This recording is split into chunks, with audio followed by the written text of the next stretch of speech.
कई ज़िले के जो है राजनीतिक पार्टी के जो सदस्य हैं यानी जनसुराज के जो नेता हैं वो यहाँ पर पहुँचे हुए हैं। हमारे साथ एक युवा चेहरा हमारे साथ अभी दिख रहा है इस फ्रेमिंग में, इनसे बातचीत करेंगे और जानेंगे। सबसे पहले सर आपका क्वेश्चन न्यूज़ में पहली बार बहुत बहुत स्वागत है। शुक्रिया आपका भी, और मैं आपके व्यूज़र को भी शुक्रिया अदा करता हूँ, खुशामदीद करता हूँ आपके चैनल पे कि आप मेरा इंटरव्यू को देखें। आज सर अररिया से आप लोग जो है पूर्णिया पहुंचे हुए हैं, यहाँ उदय सिंह के आवास पर, और नवनियुक्त राष्ट्र अध्यक्ष हैं, हमारे पूर्णिया का पूर्व सांसद रहे हैं। क्या कुछ है मकसद इसका आने का?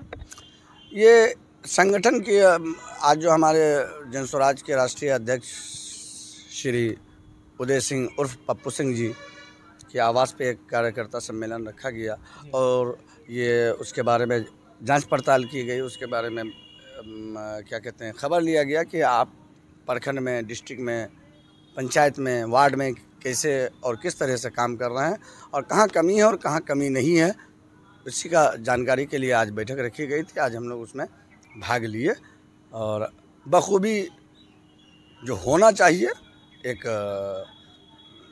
अध्यक्ष की हैसियत से उन्होंने सुनी हम लोगों की बात को, और मैं उम्मीद करता हूँ कि इस पे कार्रवाई भी होगी और इस पे काम भी होगा।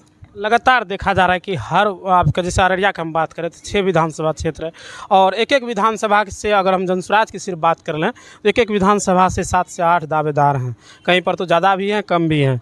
तो कैसे, क्या लगता है, क्या फंडा रहेगा, कैसे जो है क्षेत्र कैंडिडेट को इसमें टिकट दिया जाएगा? देखिए, सबसे पहली बात तो मेरा अपना मानना है कि आप 5 कैंडिडेट हैं, 7 कैंडिडेट हैं, आपका हम एक रेशियो देखेंगे कि आप समाज के लिए जो आप काम कर रहे थे या काम कर रहे हैं, आप अपनी ज़िंदगी में अपने समाज के लिए कितना लड़के कितना चीज़ दिला सका। अगर आप मेरे समाज के लिए अच्छा करके दिए तो मेरा वोट आपके लिए, जिसका नाम है सही लोग। सामूहिक प्रयास, फिर हम लोग मिल करके, युवा लोग, सब कोई मिल के, संगठन के लोग, समाज के लोग, आखिरकार हमारे ही वोट से तो बीजेपी हो, कांग्रेस हो, आरजेडी हो, कोई भी इसी वोटर से ना बना। बाबा भीमराव अंबेडकर ने संविधान को स्थापित करने के बाद ये पावर दिया कि एक प्रधानमंत्री का भी वोट एक होगा और एक लंगड़ा आदमी होगा जिसे विकलांग कहते हैं, उसका भी एक होगा। और हमारी वोट से पार्टियां सरकार बनाती हैं और हमारे बच्चे को 5 किलो का अनाज दे करके, बाथरूम का गेट फोटो खिंचवा करके, मिड डे मील खिला करके हमारे बच्चे को जाहिल रख करके वो अपनी सरकार बनाना चाहता है। इसी उद्देश्य से बिहार बदलने के लिए हमारे जो स्वराज पार्टी के सूत्रधार श्री प्रशांत जी हैं, उन्होंने एक बहुत बड़ी जिम्मेदारी लिया। जो वेस्ट बंगाल की चुनाव के बाद उन्होंने ये संकल्प लिया कि हम बिहार बदलेंगे, कोई जाति, कोई धर्म नहीं माना जाएगा, जिसके पास जितनी शक्ति होगी, जितना जो समाज के लिए काम करेगा, वही समाज उसको आगे भी बढ़ाएगा और उसके लिए हम कंधा लगाएंगे। अच्छा, एक बात बताइए, प्रशांत किशोर बिहार बदलाव यात्रा पर निकले हैं, आप देखते होंगे टीवी चैनलों में, हम सोशल मीडिया पर न्यूज़ आते रहता है, उनका वीडियो वायरल होते रहता है, भीड़ जो है इतना दिखती है कि लोग एक जगह से दूसरे जगह नहीं जा पाते हैं, तो क्या वोट में परिवर्तन होगा? ये बिल्कुल होगा। एक बात आप समझिए कि आप एक पंछी रखते हैं एक पिंजड़े में और उसको आप जैसे बोलते हैं वो वैसे सीखता है। इस बार प्रशांत जी किसी लीडर या किसी नेता का कंधा से कंधा नहीं मिला रहे हैं, वो जनता का कंधा से कंधा मिला रहे हैं और जनता को बता रहे हैं कि आप वोट जिस पार्टी को भी कीजिए, कोई दिक्कत नहीं है, आप जनसुराज को कीजिए, नहीं कीजिए, लेकिन वोट देने से पहले अपने बच्चे को देखिए, अपने घर को देखिए, अपने स्वास्थ्य को देखिए, अपने शरीर को देखिए। आज 400 रुपये में क्या होने वाला है बॉस? एक मोबाइल का रिचार्ज जियो ने फ्री का ऐलान किया, डेवलप किया, सबके पॉकेट में जा चुका, सबके आधार कार्ड से चिपक चुका, सारा चीज़ हो चुका, लेकिन आज जियो बिल मांग रहा है कितना? 299, 249, 399, है ना? उसी तरीके से जब ज़माना चेंज हुआ, आज वृद्धा पेंशन 400 रुपये में क्या होगा? एक जियो का रिचार्ज भी नहीं होगा 5G वाला। वृद्धा को देता है तो वृद्धा पेंशन 2000 रुपये होनी चाहिए। आज हमारे जो जनस्वराज पार्टी के सूत्रधार हैं, उन्होंने हर भाषण, हर मंच से यही कह रहे हैं कि वृद्धा पेंशन, अगर जनस्वराज की सरकार बनती है तो वृद्धा पेंशन 2000 रुपये मिलेगी। क्या मिलना चाहिए कि नहीं चाहिए? बिल्कुल मिलना चाहिए।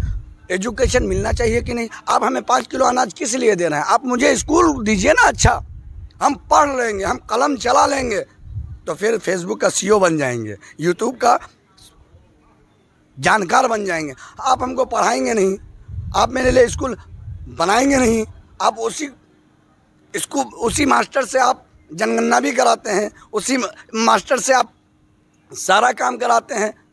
मास्टर का मीनिंग होता है पढ़ाना, है ना, लेकिन आप उससे सारा काम कराते हैं। आप रिटायर्ड लोगों को क्यों नहीं आप दे रहे हैं? उनसे कराते हैं। बहुत ऐसी चीज़ें हैं। अभी हम सिर्फ जनस्वराज जो आप जो देख रहे हैं कि ये भीड़ कहाँ से आ रही, पैर रखने का नहीं है, ये सिर्फ 5 बातों का वादा किया, वो गारंटी है। अरे भाई आप जो वादा की बात कर रहे हैं, बहुत सारा नेता तो वादा कर रहा है जी, बहुत सारा अलग अलग पार्टियां भी तो वादा कर रहा है जी। मैं ये नहीं, अगर हमारी पार्टी सरकार में आती है और अगर हम नहीं देते हैं तो फिर दोबारा आपके दरवाजे पे न जनस्वराज जाएगा, न जनस्वराज का कैंडिडेट जाएगा, न जनस्वराज का वर्कर जाएगा। हम उस जुमलेबाज पार्टियों में से नहीं है जो 15 करोड़ की 2 करोड़ की नौकरियां का ख्वाब दिखा करके 10 साल से 11 साल से 12 साल से सत्ता पे हैं। यही एनडीए, यही नीतीश कुमार जब 2019 यानी 220 का जो है विधानसभा इलेक्शन हो रहा था और इन्होंने कहा था कि नौकरी हम देंगे 19 लाख का, और तेजस्वी जी उन्होंने कहा था मैं 10 लाख। तो जानते हैं यही एनडीए गठबंधन ने क्या कहा था कि कहाँ से लाएगा नौकरी, अपने बाप के घर से। जब आज प्रशांत जी पद यात्रा की तरफ चले हैं, पैदल यात्रा की तरफ चले हैं, पार्टी बन गई, अब सब पार्टियाँ एक दूसरे में बेचैनी छाई हुई है कि काश ये चीज़ हमें पहले ही करना था। लेकिन हमें उम्मीद है कि जनता ज़रूर अपने बच्चे को देखेगी, अपने स्वास्थ्य को देखेगी, अपने घर को देखेगी। आज बिजली का क्या स्थिति है? आती और चली जाती है, आती और चली जाती है। तो अब की बार बिहार की जनता भी है यही ठान ली है कि बिजली जैसे आती है और चली जाती है, वैसे सरकार भी आती है और चली जाती है। अब की बार जनस्वराज के बिहार बदलाव चाहता है। बिहार बदलाव चाहता है। बहुत अच्छा लगा आपसे बातचीत करके। आपको कैसा लगा हमें कमेंट कर जरूर बताइएगा। बहुत बहुत धन्यवाद। सुतारा में ही मिशन स्कूल CBSE नई दिल्ली से 10+2 तक मान्यता प्राप्त आवासीय विद्यालय जो विगत 15 वर्षों से आपके बच्चों का शिक्षा, खेल, विज्ञान, तकनीकी तथा सांस्कृतिक रूप से समृद्ध कर रहा है। कटिहार जिले के सुरेश्वर नगर देवीपुर कुरसेला समेली स्थित हमारा 10 एकड़ में फैला प्राकृतिक सौंदर्य से हरा भरा विद्यालय परिसर व खेल मैदान ऐसा वातावरण प्रदान करता है जहां विद्यार्थी न केवल पढ़ाई में बल्कि हर क्षेत्र में आगे बढ़ते हैं। अगर आप भी अपने बच्चों का सर्वांगीण विकास चाहते हैं तो सुतारा में ही मिशन स्कूल से जुड़े। नए सत्र के लिए कक्षा नर्सरी से कक्षा 9वीं तक एवं 11वीं के लिए नामांकन प्रारंभ है। नामांकन संबंधित जानकारी व फॉर्म के लिए विद्यालय कार्यालय से संपर्क करें।